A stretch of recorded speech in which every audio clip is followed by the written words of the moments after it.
$1 million in pennies? I'm pretty sure that's still a good deal. Pretty sure $1 million in pennies is just like, you know, put a bunch of pennies in your car, go down to the bank. I'm sure they'll have something that'll like weigh how many pennies you get.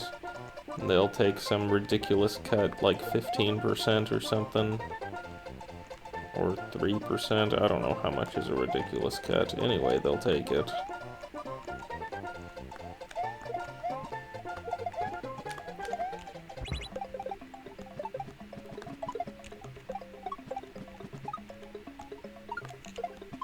Hey! We did it! Nice! Oh, that level was fun.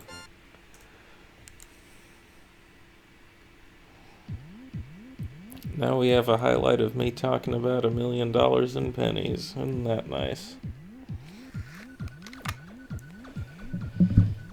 Oh, man.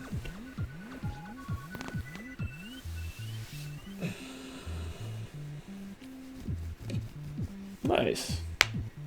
That's a fun level.